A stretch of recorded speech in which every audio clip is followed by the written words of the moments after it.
On this day in 1880, the anti-Chinese riot broke out in Denver. It was a culmination of racism and ignorance that ended with the death of a man who had only been in Colorado for 6 months. His story and many others are now on display at History Colorado in an exhibit called Where is Denver's Chinatown?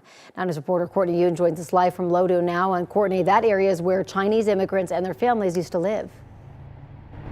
Yeah, that's right. Good morning, Jordan and Corey. Actually, this building behind me here, it's now a restaurant, but it used to be Heather Lung Clifton's grandmother's house, and she remembers visiting her here when this area used to be considered Chinatown. Now, all of these stories are part of a new exhibit. Let's take a look, though, at this photo back from the 1930s to the 1950s. This is a picture of Heather Lung Clifton's grandmother and great-grandmother standing in front of this building. Heather remembers seeing her grandmother here and still lives in the Denver metro today. Some of her family's heirlooms are on display in the exhibit. She recalls how her parents met while working together at the restaurant Skylark on Broadway when it used to serve Chinese food.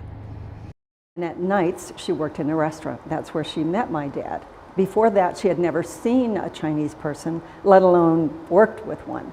And there were about 200, between 100 and 200 Chinese men in Colorado at that time. It just happened that my mom and dad fell in love with each other when they were working together in this restaurant.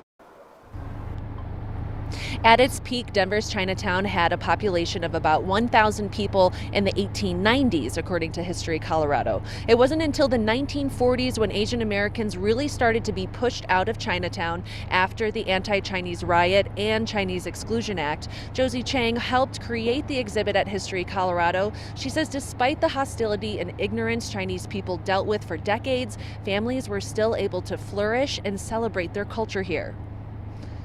For me, it's about saying that this is part of Colorado's history, that this is part of Denver's history that people don't know about, to be able to say, our stories are here too, we also belong here. That's a big part of it for me.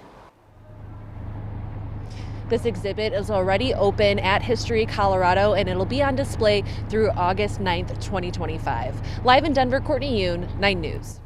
All right, Courtney, thank you.